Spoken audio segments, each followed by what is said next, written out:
இந்த தருணத்துல சனி பயிற்சியில கும்பராசி நேயர்களுக்கு சனி பகவான் எந்த ஸ்தான பயிற்சி ஆகிறார், என்ன விதமான பலன்களை கொடுக்க போறார் அப்படிங்கறத வச்சு நாம தெரிஞ்சுக்கிறதா இருக்கும். இந்த கும்பராசி நேயர்களுக்கு சனி பகவானவர் ஜென்ம சனி அப்படின்னு சொல்லக்கூடிய ஜென்ம வீட்டுக்கு வர்றார். இதனால என்ன விதமான பலன்களை அவங்க அனுபவிக்க இருக்காங்க அப்படின்னு சொன்னா, மனக்குழப்பம், எந்த ஒரு காரியத்தையும் ரொம்ப குழப்பமா இருப்பீங்க. அதாவது ஸ்திரமான நல்ல சந்தோஷமான மனதோட செய்தாதான், மனம் ஒன்றி செய்தாதான் எந்த காரியம் வந்தாலும் நல்ல விதமா அமையும். அப்படி இந்த மனக்குழப்பத்தோட நீங்க இந்த காரியங்களை சேவிக்கும் போது அதனுடைய பலன்கள் குறைவு தான். ஆக இந்த காலத்துல மனக்குழப்பம் நிறைய இருக்கும். உறவுகளுக்குள்ள நிறைய விரிசல் உண்டாகும். கடன் யாருக்கும் கொடுத்துடாதீங்க. கடன் நீங்க வேணா வாங்கிக்கங்க, கொஞ்சம் கொஞ்சமா கொடுங்க. ஆனா கடன் யாருக்கிட்டையும் வாங்கிடாதீங்க. கடன் வாங்குறதுனால நிறைய விதமான சங்கடங்களை அனுபவிக்குவீங்க. இந்த காலத்துல நீங்க இறை வழிபாட்டின் மூலமா தான் தப்பிக்கலாம். இறை வழிபாடு யாருக்கு சேவித்து பிரார்த்தனை பண்ணிக்கணும் அப்படின்னு சொன்னா, ஆஞ்சநேயர் பெருமானுக்கு ஒவ்வொரு சனிக்கிழமைக்கும் வெற்றிலை மாலை வாங்கி சாத்தி 2 நெய் தீபம் ஏற்றி பிரார்த்தனை பண்ணிக்கோங்க.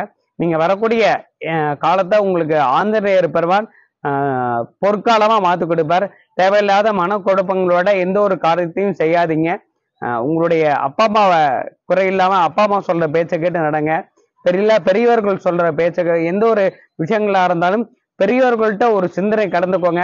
அப்படி பெரியவங்கள்ட்ட கலந்துக்க முடியல அப்படின்னு சொன்னா, உங்களுடைய மனைவி இல்லையா, உங்களோட சரிபாதி உங்களுடைய மனைவிட்டு ஒரு வாரத்தை கலந்து இந்த காரியத்தை நான் செய்யலான்னு இருக்கேன், இதை செஞ்சா இந்த பலன்கள் கிடைக்கும், இது நமக்கு தேவையா, இதை நம்ம எதிர்கால வாழ்க்கையில் நிறைய நல்ல பலன்கள் கொடுக்குமா, இதை செய்யட்டுமா, இதனால என்ன விதமான சிரமங்களை நாம சந்திக்க போறோம் அப்படிங்கிறதுலாம் முன்னால அலசி ஆராய்ஞ்சு அதுக்கப்புறமா நீங்க செய்யக்கூடிய காரியங்களை செய்யணும். அப்படி செய்விச்சிங்க அப்படின்னு சொன்னா உங்களுக்கு யோகமான பலன்களை சனி பகவான் கொடுப்பார்.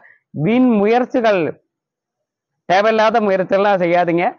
தேவையான உங்களுடைய வாழ்க்கையினுடைய அடுத்த நிலையில் செல்லக்கூடிய முயற்சிகளை மட்டும் பண்ணுங்க. அப்படி செவிச்சுங்க அப்படின்னு சொன்னா உங்களுக்கு சனி பகவான் நல்ல யோகமான பலன்கள் கொடுப்பார். இதுக்கு நீங்க ஆஞ்சநேயர் பெருமான வழிபாடு பண்ணுங்க. அத்தோட இல்லாம வாராகியம்மனை வழிபாடு பண்ணி பிரார்த்தனை பண்ணிக்கோங்க. பஞ்சமி தினத்தன்னைக்கு வாராகியம்மனை வழிபாடு பண்ணி பிரார்த்தனை பண்ணிக்கோங்க. இன்னொன்று என்ன அப்படின்னு சொன்னா, கடையில கிடைக்க எள்ளுருண்டை இருக்கு இல்லையா, அதை வாங்கி கோயிலுக்கு, ஒரு சனிபகவான் கோயிலையோ ஒரு சிவபெருமான் ஆலயத்திலேயோ வரக்கூடிய பக்தர்களுக்கெல்லாம் உங்களால முடிஞ்ச பொருளுக்கு வாங்கி கொடுத்து, எள்ளுருண்டை எள்நாளான பொருட்களை வாங்கி கொடுத்து பிரார்த்தனை பண்ணிட்டீங்க அப்படின்னு சொன்னா உங்களுக்கு இந்த ஜென்ம சனியானது யோகமான பலன்களை கொடுத்து உங்களை வாழ்க்கையில அடுத்த நிலைக்கு எந்த விதமான தடை என்று அழைத்து சொல்லுவார்.